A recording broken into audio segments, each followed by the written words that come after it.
Well, good evening, everybody. Thank you for joining my telephone town hall tonight. For those of you who have not joined me for a telephone town hall before, this is another great opportunity for a productive, substantive conversation with each other on topics of interest to you. Telephone town halls have allowed me to reach out to the greatest number of constituents at once, allowing me to listen to your concerns and answer your questions that you can ask me right from your own home. If you have a question, dial *3 at any time. If you have any question or feedback, insight, press *3 at any time. Listening to your questions and insight is such an important part of my job. This year I've held 7 mobile office hours, one more coming up in a few weeks.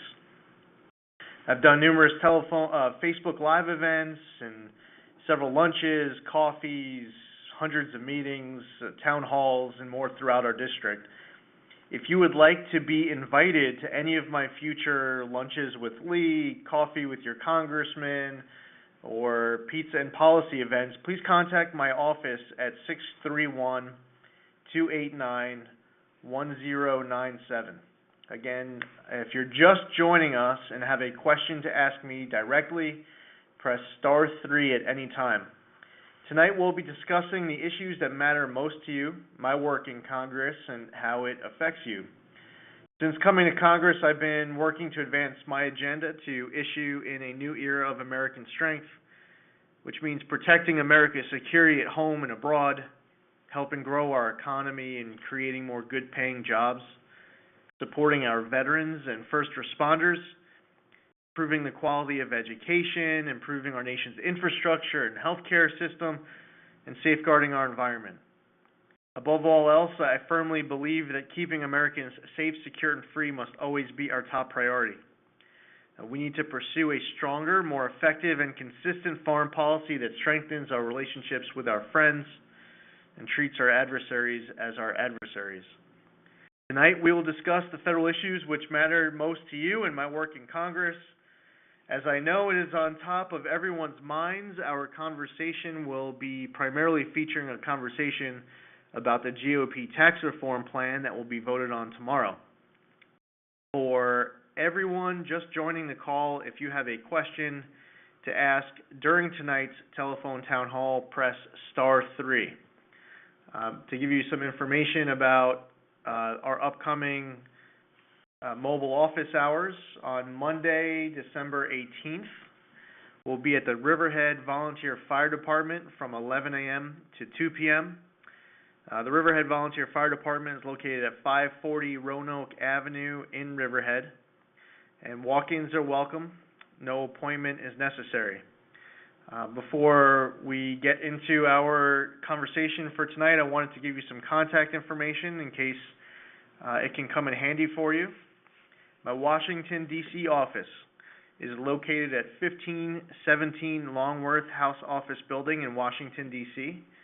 Our phone number is 202-225-3826. The fax number 202-225-3143.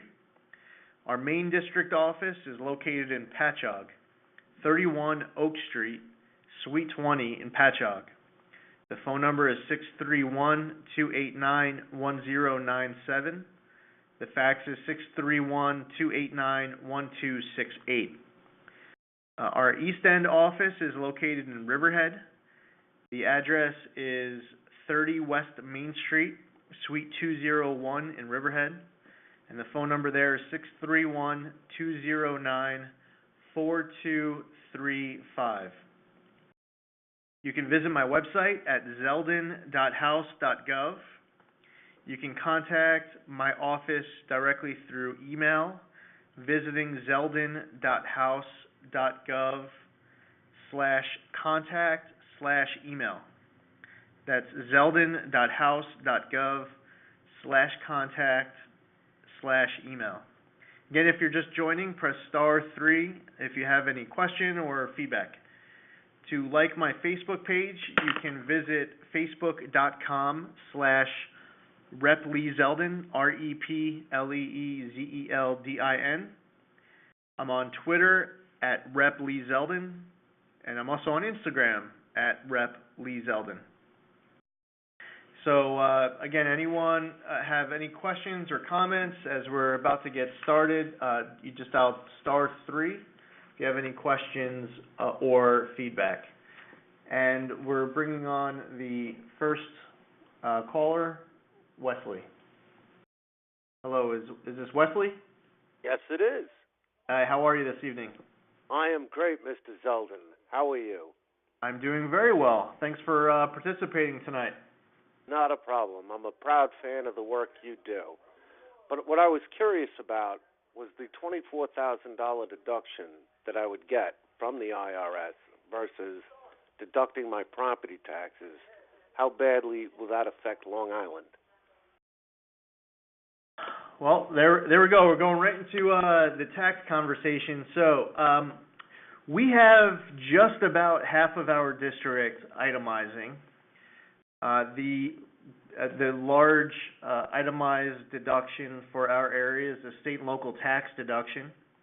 The way the state and local tax deduction works, for those who itemize, it would be income taxes plus property taxes. The original proposal in the House was to fully eliminate the state and local tax deduction. There was a compromise worked out, which certainly was progress, but not enough progress, where people would be allowed to deduct up to $10,000 of their property taxes only.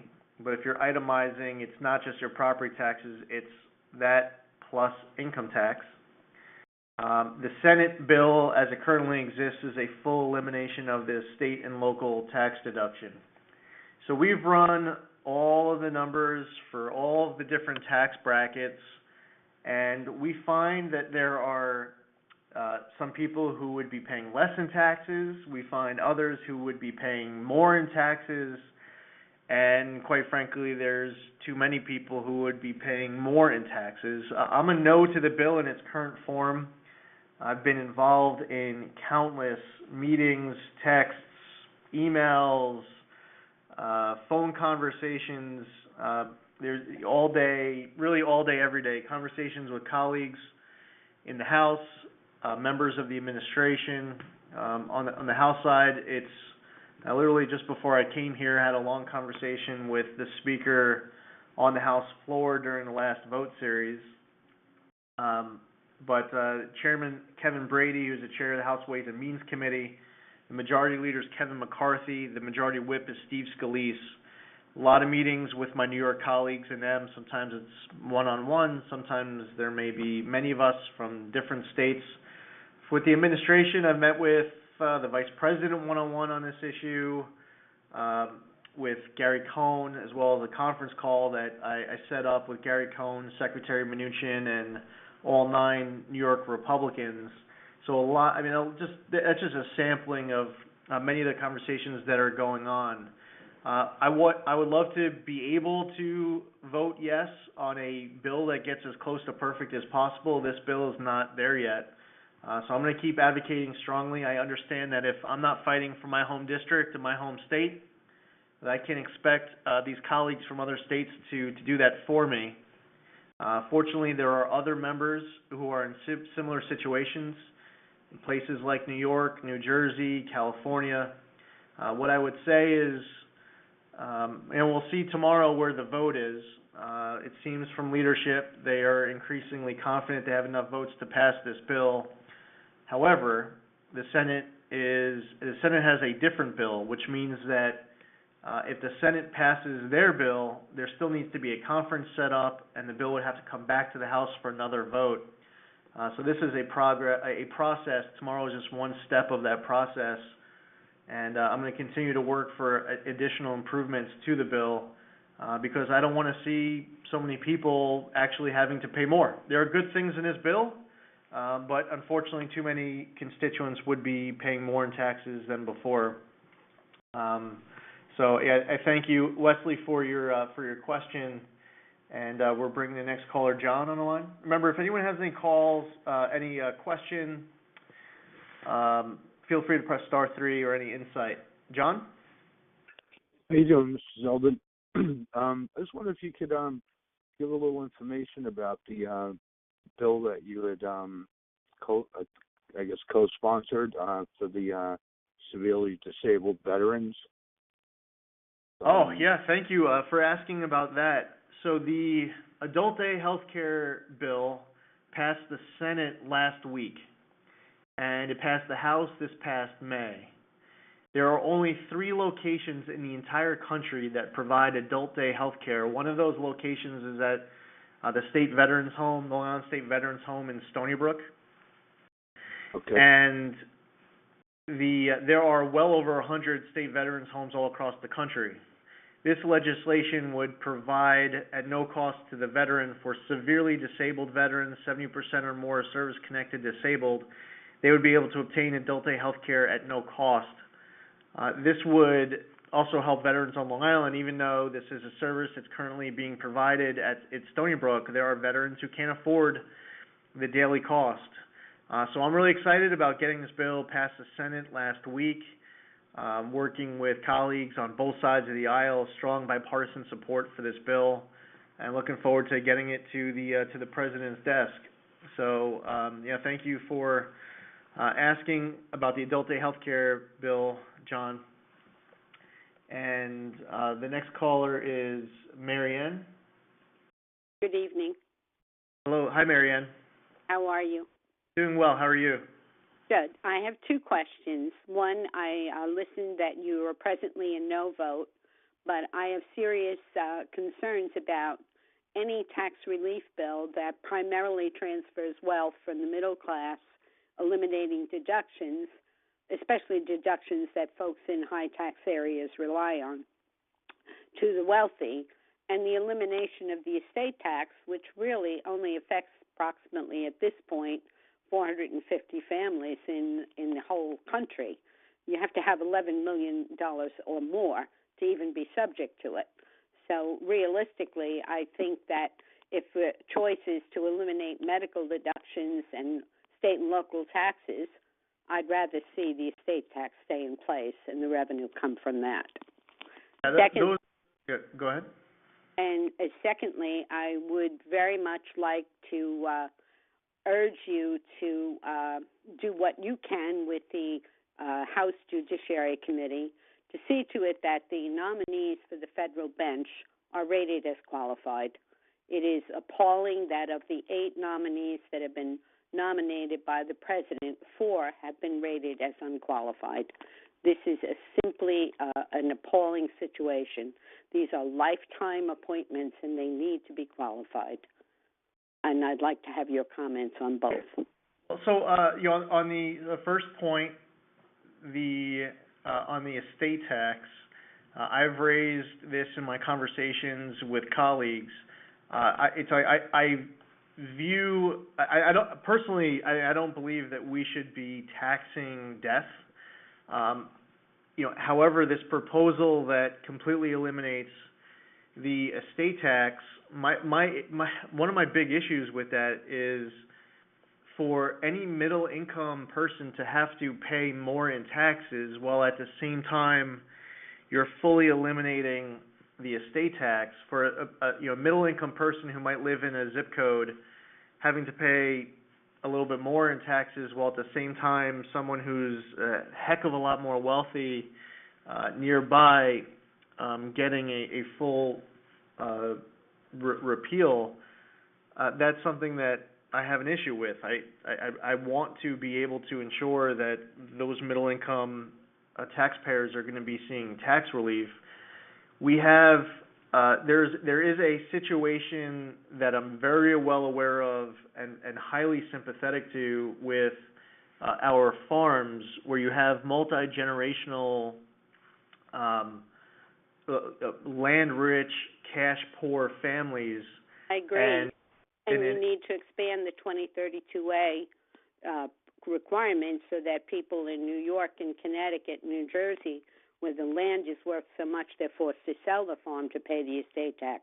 But we're certainly on the same page as that. So I have huge sympathy on that one. It's a big deal all across our country, and even there are a lot of people who live in places like I grew up in Brookhaven, never realized, the extent of just how many farms there were right here in our own county when I was a little.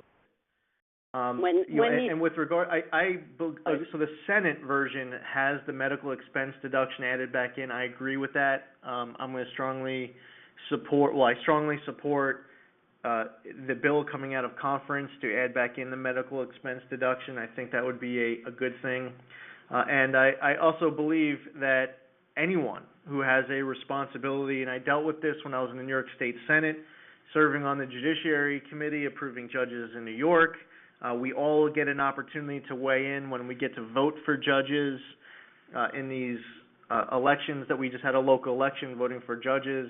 I would say that whether it is 2017, it's 2000, it's 2025, whatever year it is, whoever's in charge, whoever's nominating, we should always be working hard to get the best qualified people on the bench. So I absolutely agree with you, Marianne, and thank you for your question. And reminder, anyone has any questions at all, just dial *3, and we'll be able to bring you on. Next caller is Anton. Hi, Mr. Zeldin. How are you today? I'm doing well. How are you? Okay. Well, I'm a little shook up. I live in Smithtown, a nice town. What has happened in Smithtown is our property taxes are extremely high. When I say extremely high, I think you've been around Smithtown. I know I passed you one day going down the head of the harbor. We've got people paying here the average of $10,000 a year taxes. Our children, in most cases, are paying $18,000 to $20,000 in real estate taxes. And what happens is they just cannot maintain that. I built a house my own self, my handwork. I built it 50 years ago. My house is an average house in Smithtown. 50-year-old house.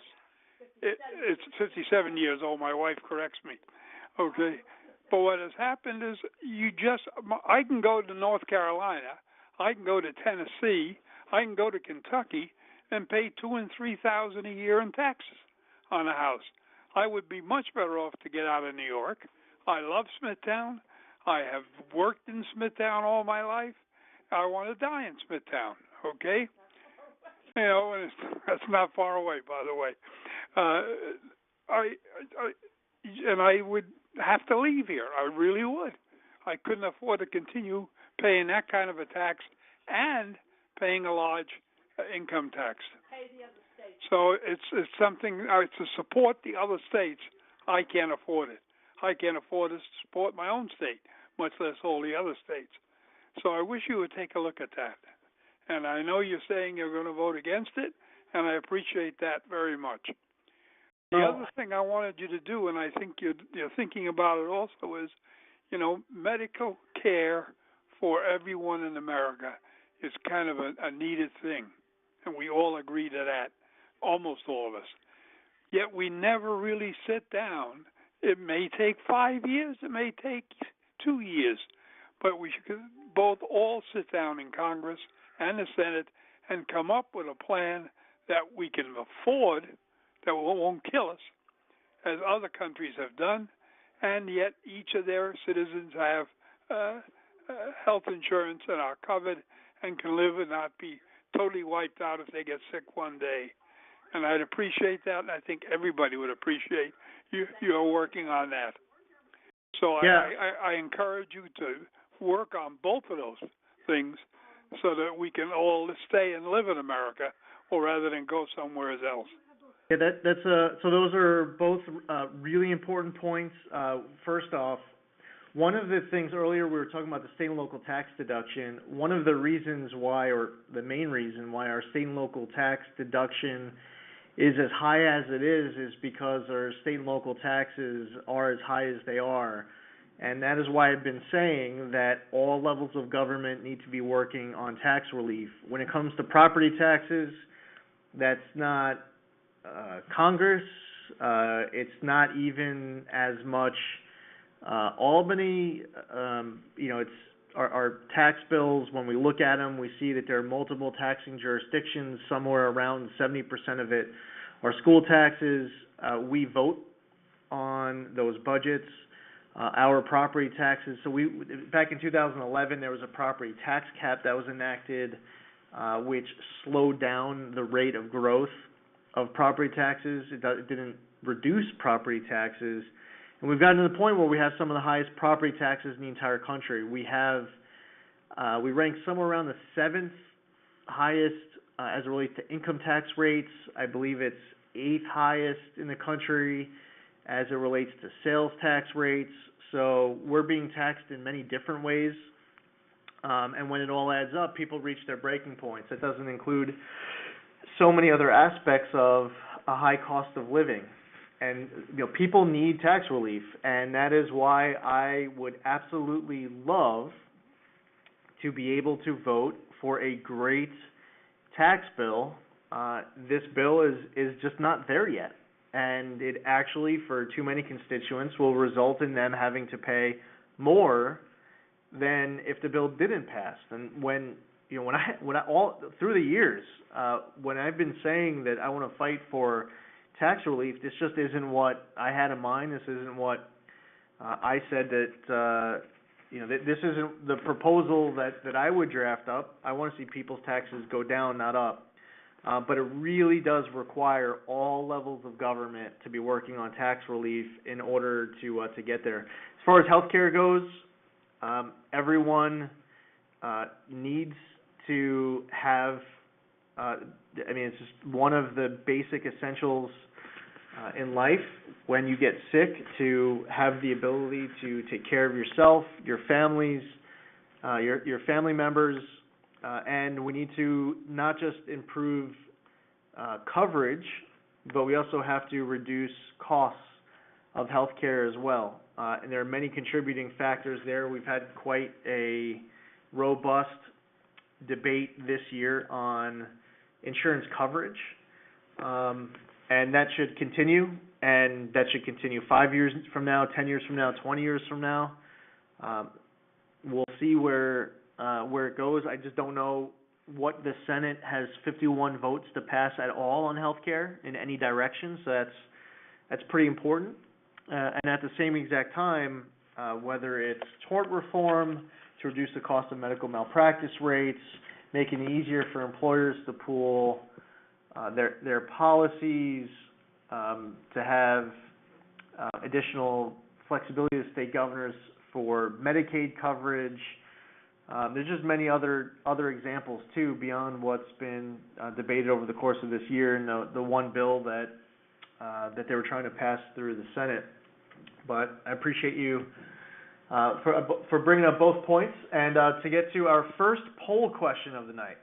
So over the course of tonight, so this call is an hour long, by the way, just to give you a heads up. But during the call, we're going to ask you a few survey questions. So here's the first one. Which issues are most important to you? So you have 10 options. Which issues are most important to you? Press 1 for economy or jobs. Press 2 for foreign affairs or terrorism. Press 3 for taxes. 4 for infrastructure. 5 for immigration or border security. 6 for healthcare. 7 for veterans. 8 for environment. 9 for spending or debt. Or 0 for education. If our phones had 30 options, I know that there's a lot of priorities out there, but these are 10 of them, and if you could pick one, the question is, which issues are most important to you? Press 1 for economy or jobs, 2 for foreign affairs or terrorism, 3 for taxes, 4 for infrastructure, 5 for immigration or border security, 6 for healthcare, 7 for veterans, 8 for environment, 9 for spending or debt, 0 for education. And while you're doing that, we'll bring on our next caller, and it's Anna Maria. Hello, Anna Maria. Yes, good evening. Good evening.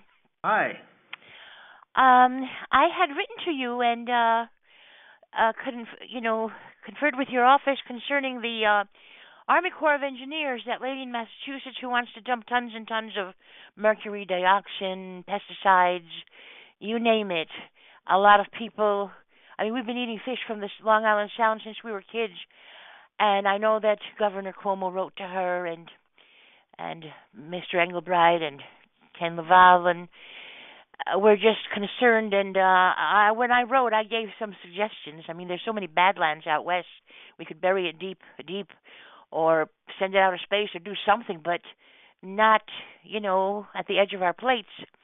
So I wanted to know what the status of that is, and also, if you have an opportunity, I want to know what's going on with Social Security.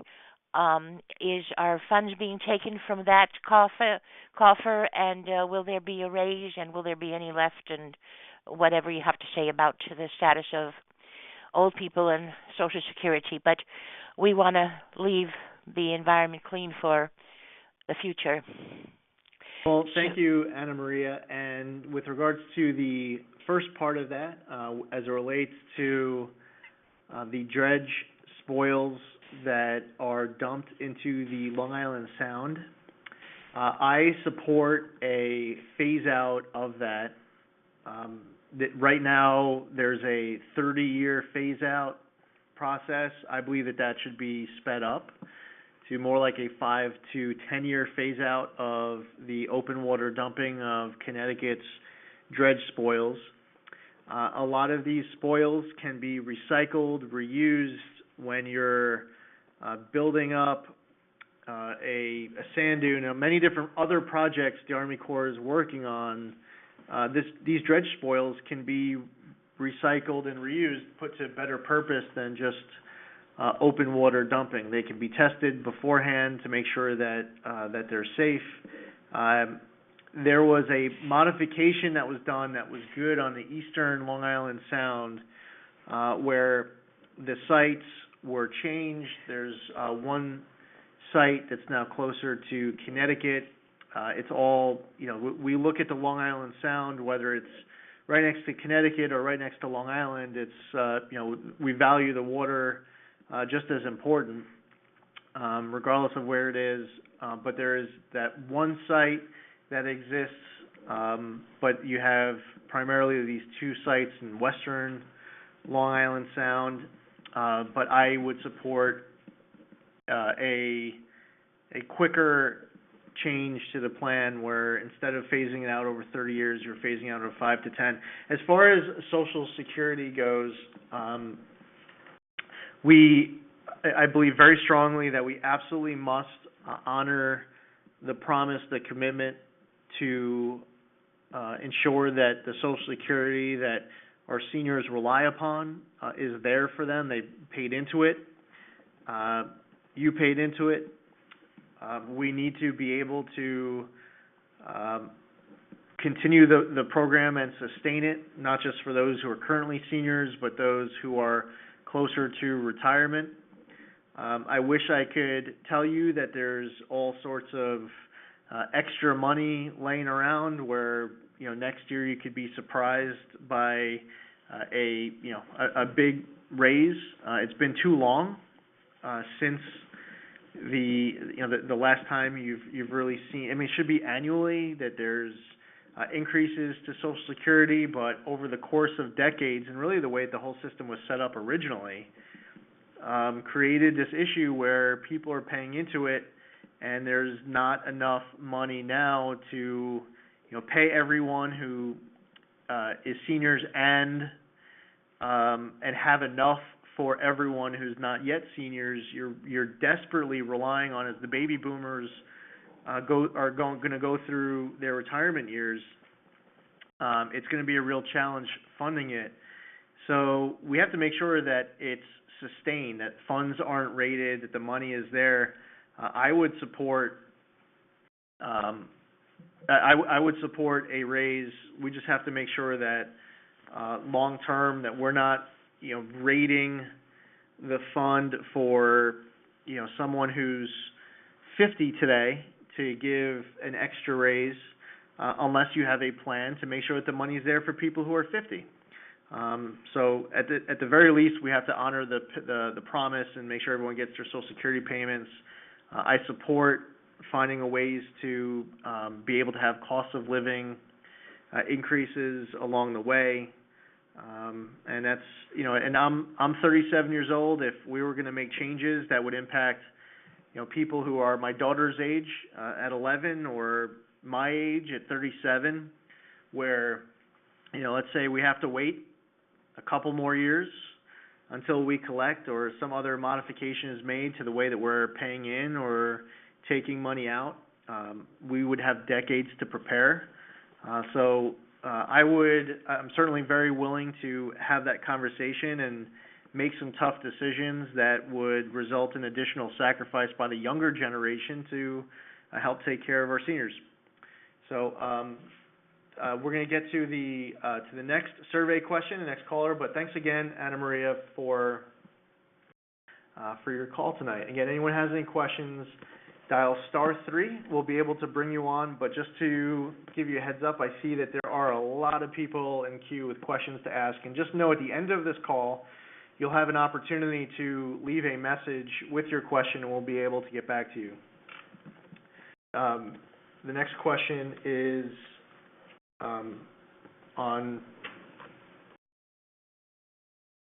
the next question is going to be on taxes. Don't press any buttons yet. We're going to load up the question here. The question is, do you support the Republican tax reform plan as is? Do you support the Republican tax reform plan as is? Press 1 for yes. Press 2 for no. Press 3 if you're undecided. Do you support the Republican tax reform plan as is? Press 1 for yes. Press 2 for no. Press 3 if you are undecided. All right, we'll bring on our next caller here, William. Hello, William. Congressman, Yes, I've sir. lived in Brookhaven for 46 years. I'm retired and I'm 78 years of age. Like a twofold question. I resent being called a high earner, which I never earned a lot of money, but I also resent the government not honoring our state tax deduction and our real estate tax deduction. Several years ago with Obamacare, it has cost me additional several $1,000s extra each year, and now you might as well say my retirement and loving and caring for Long Island is being depleted very quickly. Your comments.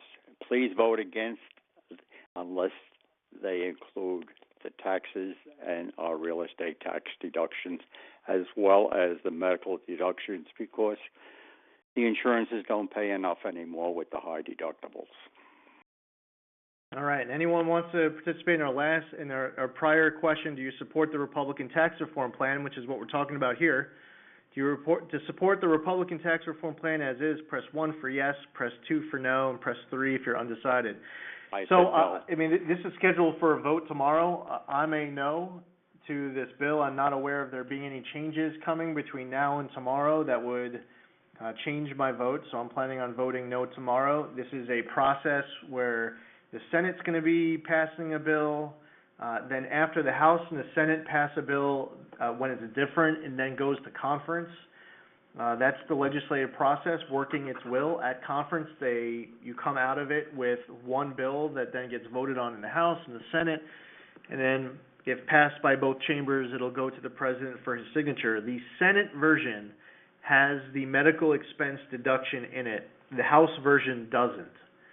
I support, coming out of conference, adopting the Senate version as it relates to the medical expense deduction. Now, there are some pieces in the Senate version, the Senate bill that I don't like. There's some components of the House bill I don't like, and components of both that I do. But on the medical expense deduction, I really do believe that it should be adopted coming out of conference committee if the bill gets that far. As it relates to the state and local tax deduction, this is something I don't like in the Senate version.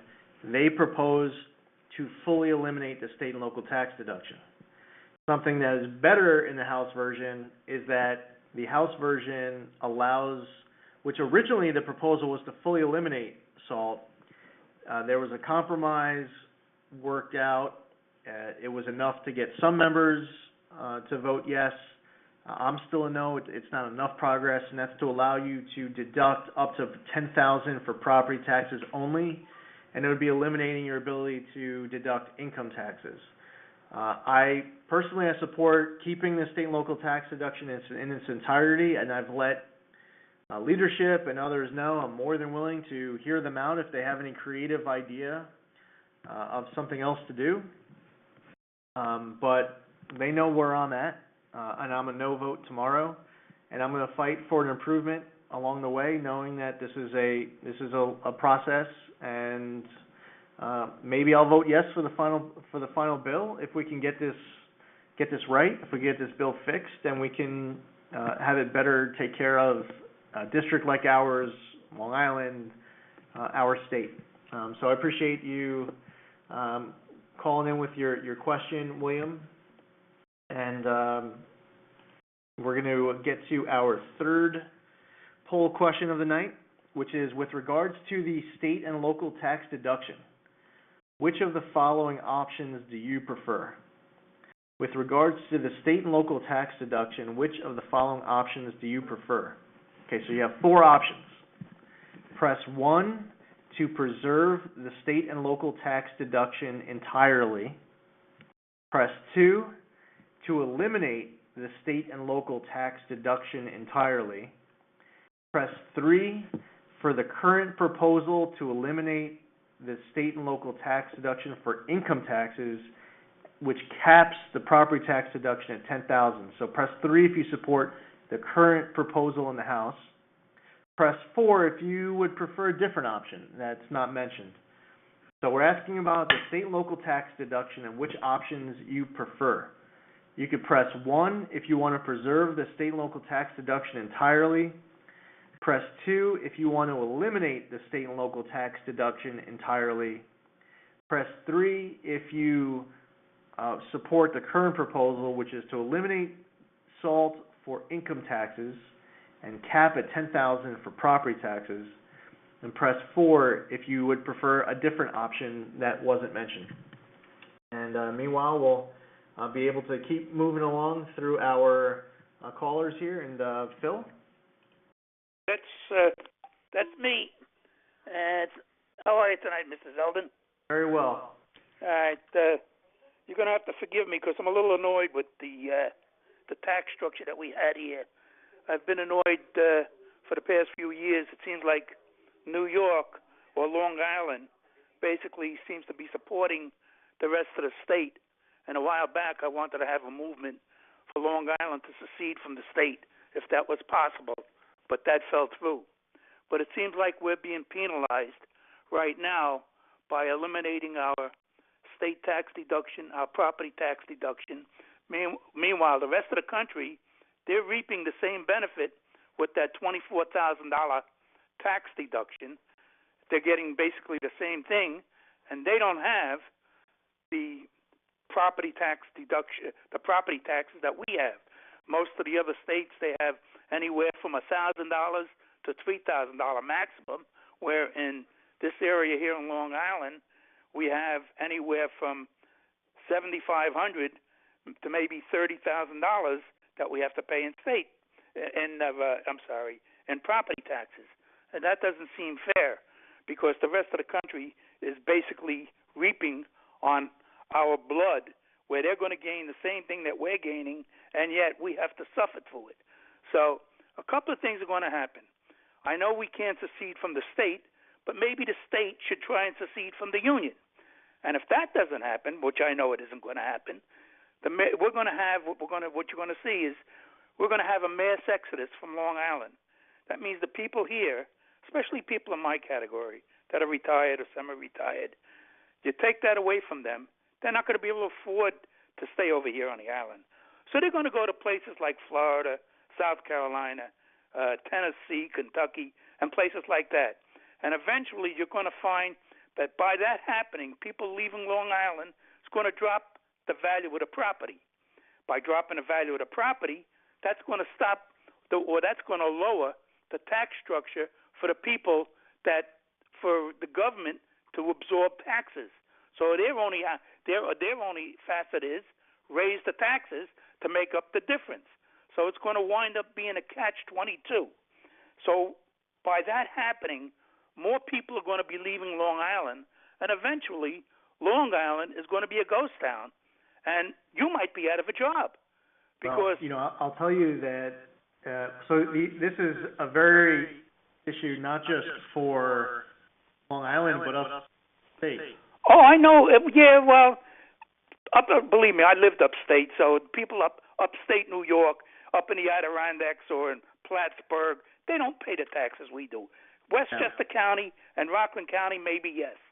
Connecticut, maybe yes. New Jersey, maybe yes. But not the rest of the state. I mean, I had property upstate in the Adirondacks. They pay about 1/10 of what we pay down here on Long Island. So that doesn't, that's not true. But like I said, I think Long Island, if things keep going the way they're going, and it looks like it's a shoo-in with this the passing of this tax, I think it's a shoo-in. I think you're going to find out that eventually it's going to be a mass exodus. Yeah. You're going to find people leaving Long Island because they can't afford to live here. I'm one of them. And even though I voted for you, well, you're going to lose my vote on the next election because I probably won't be here. And it's not only me that's feeling this way. It's a lot of people in I'm in what they call the lower middle class, all right? And those are the people that are going to get hurt the most. I'm not the upper middle class. I'm the lower middle class. I'm not below poverty level, so I don't have the government paying for my paying for this and paying for that. I got to pay my own stuff, all right? Yep. So I'm one of the. Let me jump in if you don't mind.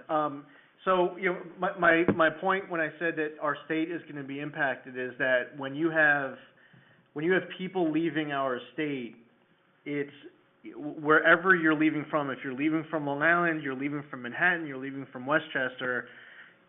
Partly is an impact on your local community. Part of it is the money that you pay to Albany. So if someone leaves from Westchester or Manhattan because they're mobile, they go to Florida, they go elsewhere, that impacts the rest of the state because that's just less money that Albany has in its coffers.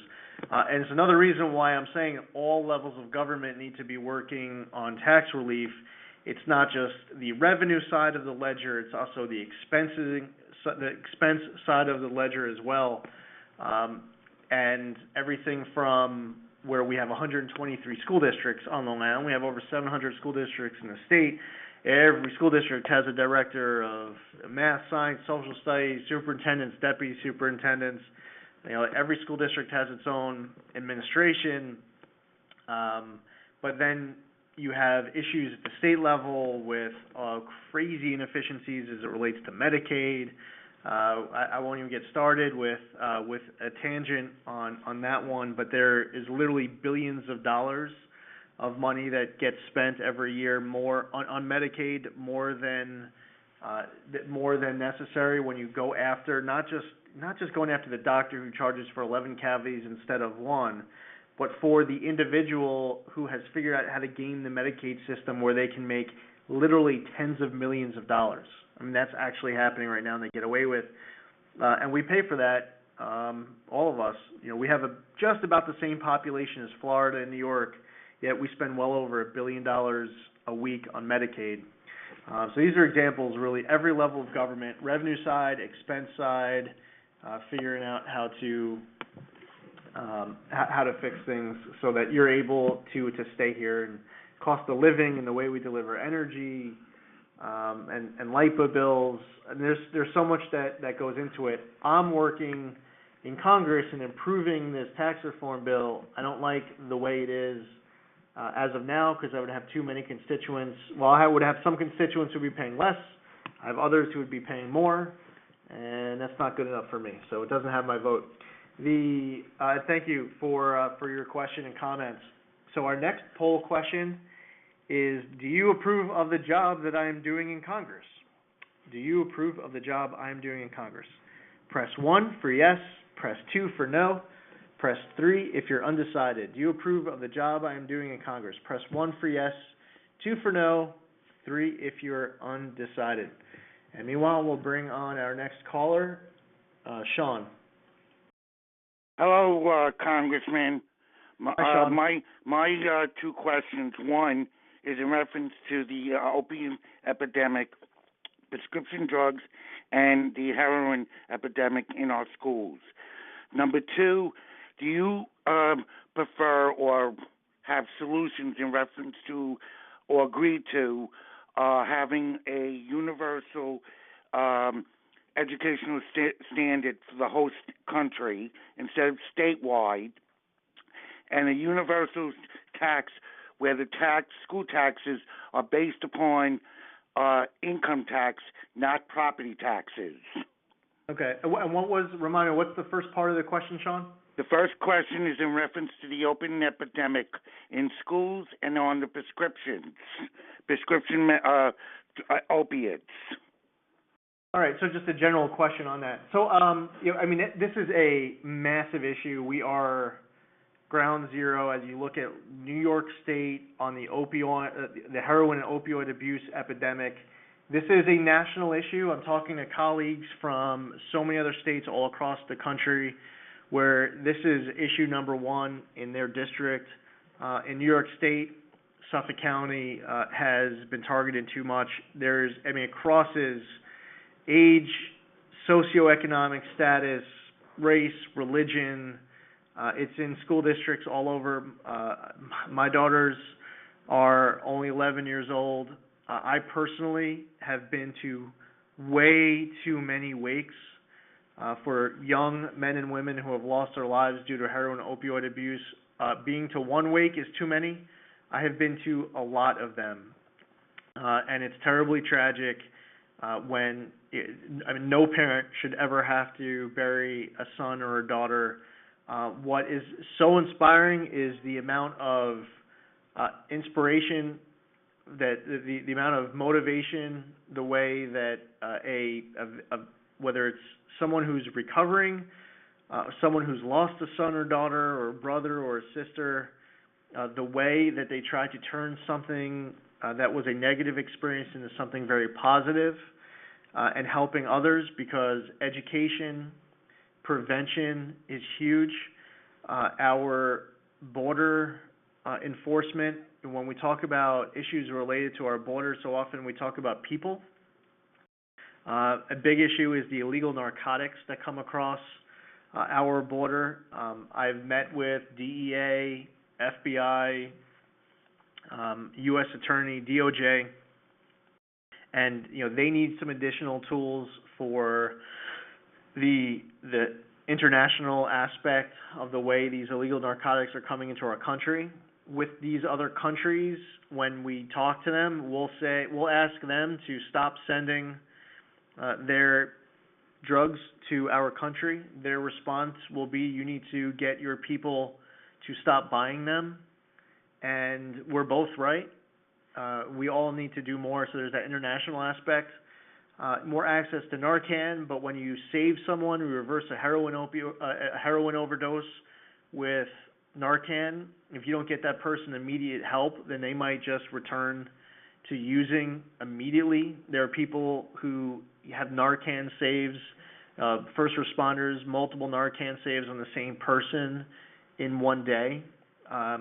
Beds, treatment, insurance coverage, so that people can get the help that they need, which might require a longer stay.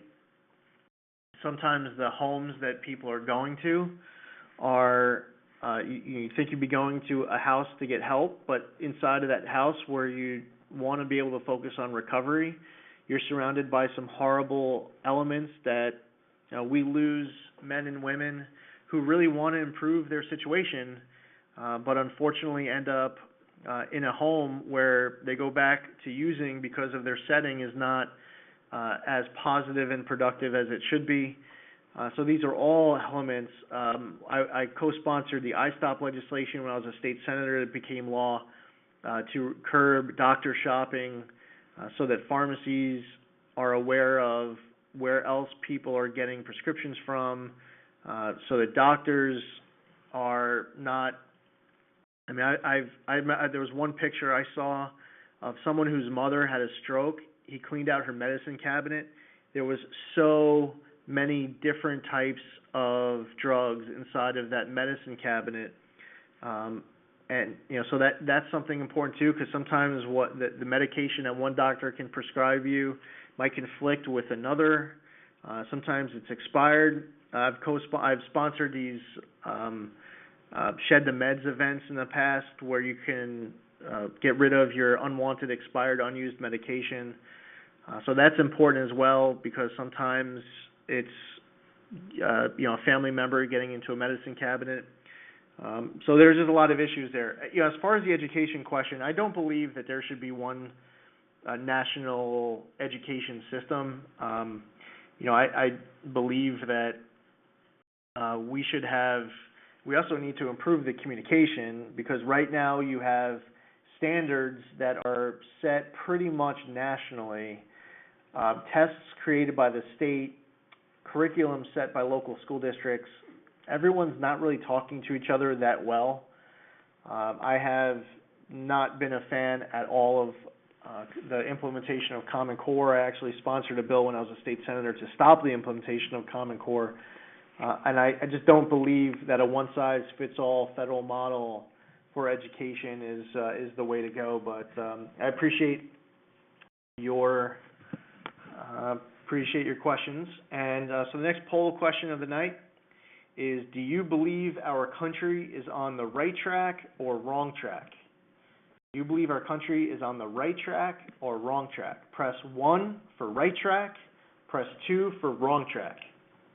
Do you believe our country is on the right track or wrong track? Press 1 for right track. Press 2 for wrong track. And we have one or two more questions after this, and we'll let everybody know. We'll go through the results of all of the different questions. But do you believe our country is on the right track or wrong track? 1 for right track, 2 for wrong track. All right. Well, let's bring our next caller on. Clara? Hello, Clara?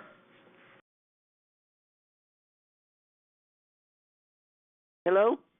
Hi. Hello. Hi.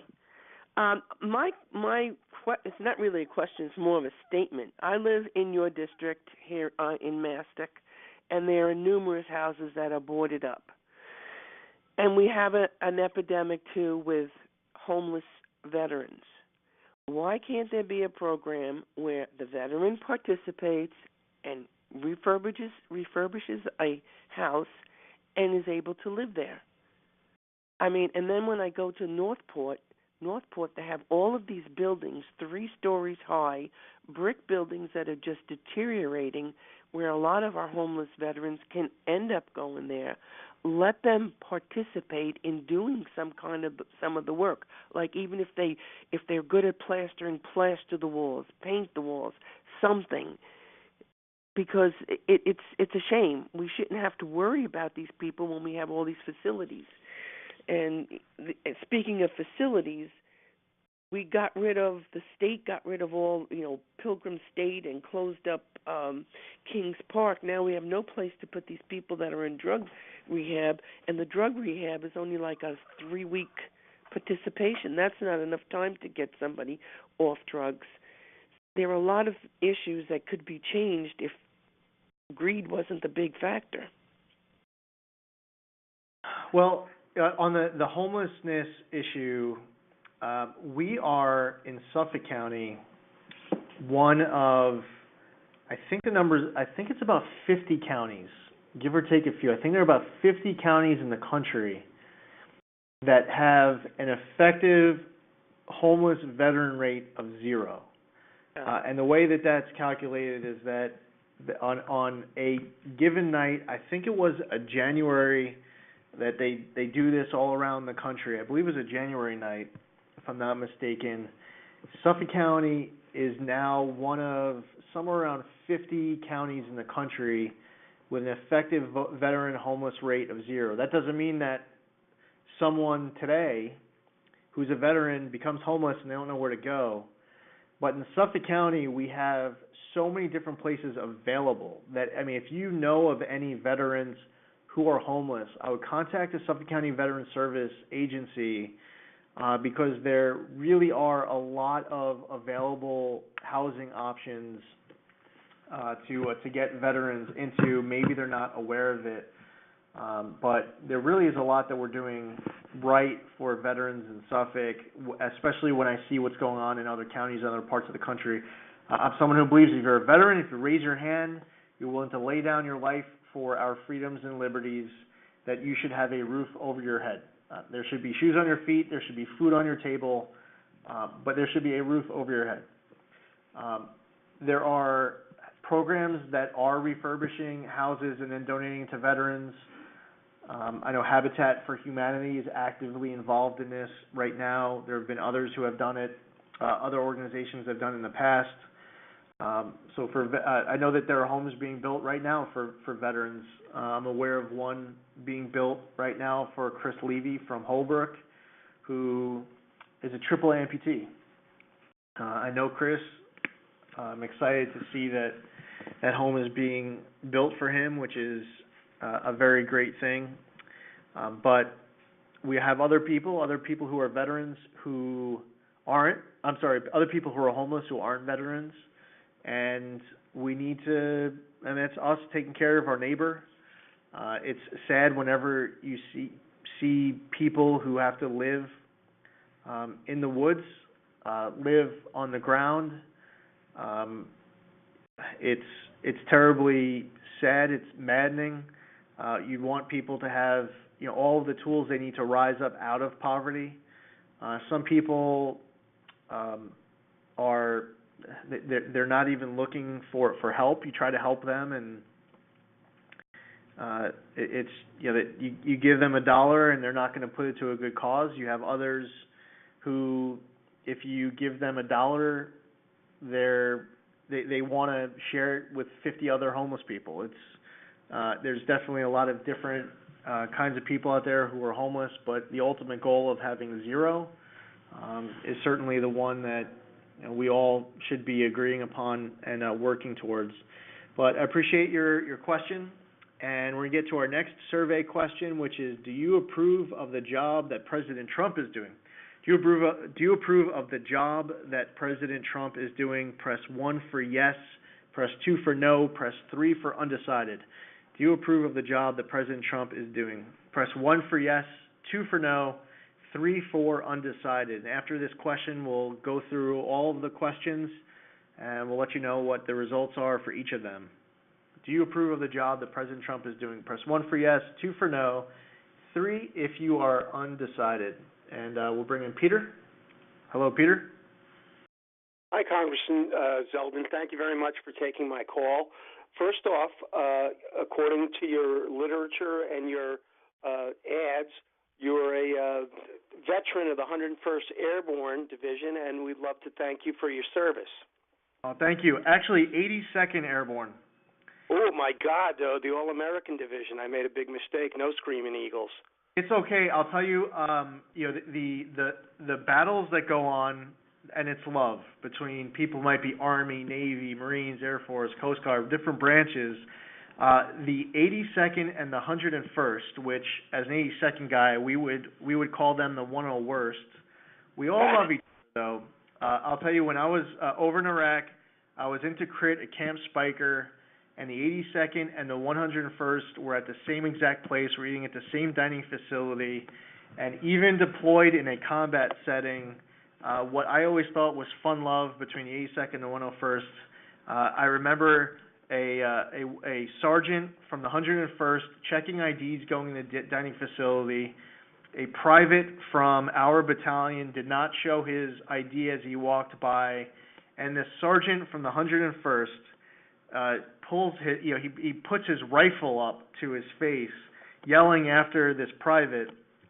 And I remember it being this huge incident. Like, what are you gonna do? He's obviously one of us, but this rivalry between us ended up in this massive altercation over there, getting into the dining facility.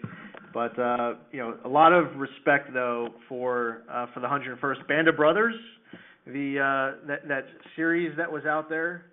Oh, indeed, and I read the book by Stephen E. Ambrose. Yeah, a great book.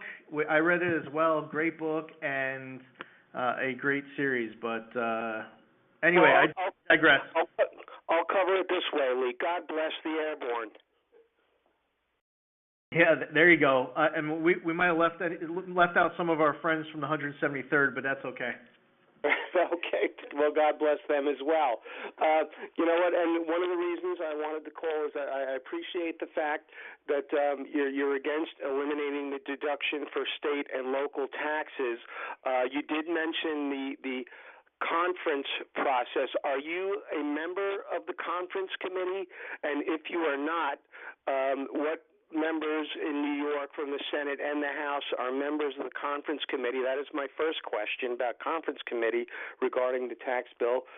My second question and concern is that the unaccompanied minor program seems to have become I don't want to use the term dumping ground for MS-13 in Suffolk County, and it just seems to me ludicrous that we're having all of these homicides committed by these gang members, and yet this program seems to continue. So I don't know if it's under Congress's purview or the executive's purview, but it's madness that it continues. So I suppose those are my two questions regarding the conference committee, regarding the tax bill, and what could be done to stop the flow of unaccompanied minors that has just inundated Suffolk County with gang members or potential gang members.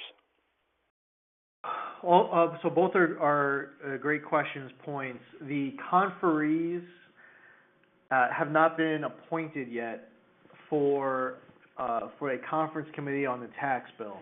So I don't know yet who the members would be from New York or from anywhere else in the country, both House and the Senate. If the House passes a bill and then the Senate passes the bill, then the next step will be appointing the conferees. So we'll see, timeline-wise if that happens. And so as of right now, I can't name for you anyone who's on or not on because it hasn't been appointed yet. As far as the unaccompanied minors goes, I remember this issue breaking big time summer of 2014. And we are a compassionate country. We have a tremendous amount of sympathy for any child going through oppression, gang violence, poverty, anywhere in the world. It's in our nature. We don't have the bandwidth to allow every one of these kids to come into our country. We have a lot of issues already inside of our country. What we were doing over the course of years was actually encouraging Central American parents to turn their kids over for this really dangerous mission.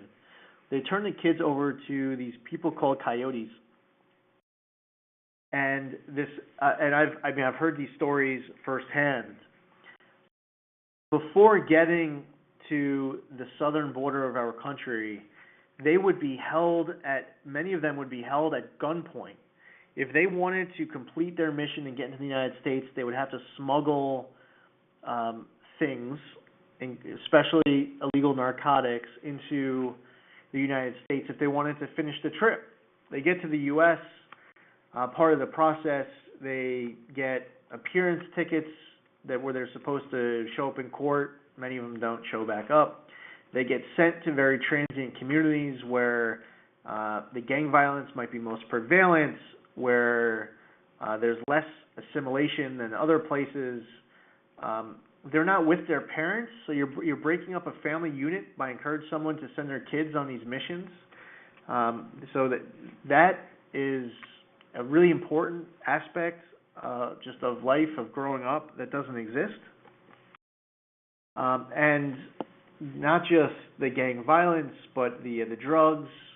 These are lower income communities, and a lot of the challenges that we face on Long Island have resulted from certain policies that kind of compound each other's issues. And that's why you'll see a higher concentration of unaccompanied minors in a place like Brentwood or Central Islip, but it's really all over our entire island. We're almost at the very, very top of the list nationally here on Long Island as far as the amount of unaccompanied minors. I haven't been a supporter of this program. It has not played out the way a utopian path would look, and it's unfortunate. So we shouldn't have been encouraging them in the past. We really should stop encouraging people to turn their kids over for these dangerous missions, and the whole program kind of sets them up for failure once they get here. All right, so let's go through the answers to all of our questions. By the way, tonight we had thousands of people participating. We had 3,532 participants in tonight's call. And the first question, if you remember, was which issues are most important to you? Number 1 was taxes, 33%. Number 2 was health care at 16%. Immigration or border security, 15%. Economy or jobs, 9%. Foreign affairs or terrorism, 8%. The environment, 7%. Spending, 4%. Education, 3%. Infrastructure, 3%. And veterans, 3%. The next question, do you support the Republican tax reform plan as is? 14% said yes. 64% said no. 22% said undecided. The third question, with regards to the state and local tax deduction, which of the following options do you prefer? 70% said preserve the state and local tax deduction entirely. 2% said eliminate the state and local tax deduction entirely. 13% support the current proposal to eliminate the state and local tax deduction for income and to cap the property tax deduction at $10,000. And 15% said you'd prefer a different option for the state and local tax deduction. Question 4, do you approve of the job that I am doing in Congress? 60% said yes, 14% said no, 26% said undecided. Do you believe our country is on the right track or wrong track? 43% said right track, 57% said wrong track. The sixth question was, do you approve of the job that President Trump is doing? 50% said yes, 42% said no, and 8% said undecided. And then the last question for anyone who, if you want to subscribe to my e-newsletter, just press 1. And we'll get you caught up, because that is another way that we provide updates is through our e-newsletter. So press 1 if you'd like to subscribe. Now, there are still many more people with questions and comments in queue. We still have several hundred people on the line. For those of you we haven't gotten to your question, you'll be able to leave a message at the end of this call, and we're going to get to every single one of you, I promise. Our next mobile office hours, Monday, December 18th, Riverhead Volunteer Fire Department from 11 a.m. to 2 p.m. That's 540 Roanoke Avenue in Riverhead. Our next mobile office hours, Monday, December 18th, 11 a.m. to 2 p.m., Riverhead Volunteer Fire Department, 540 Roanoke Avenue in Riverhead. Walk-ins are welcome. No appointment is necessary. If you want to reach my office, Washington, D.C. office, 1517 Longworth House Office Building, Washington, D.C. Phone is 202-225-3826. Main District Office in Patchogue, 31 Oak Street, Suite 20. Phone number 631-289-1097. My East End office, 30 West Main Street, Suite 201, Riverhead, Phone number 631-209-4235. You can visit my website at zeldin.house.gov. You can contact my office through email at zeldin.house.gov/contact/email. My Facebook page is facebook.com/REPLEEZELDIN. That's Rep. Lee Zeldin. You can follow me on Twitter at Rep. Lee Zeldin, on Instagram at Rep. Lee Zeldin, and I appreciate the 3,532 participants in tonight's Tele-Town Hall. I really appreciate you staying on for the entire hour, and it is an honor and privilege to be able to represent you in our nation's capital. We have the greatest congressional district in the country. I really do believe that. We have the greatest country in the world, and it really is a privilege to represent you in Washington. Have a great night. We'll talk soon.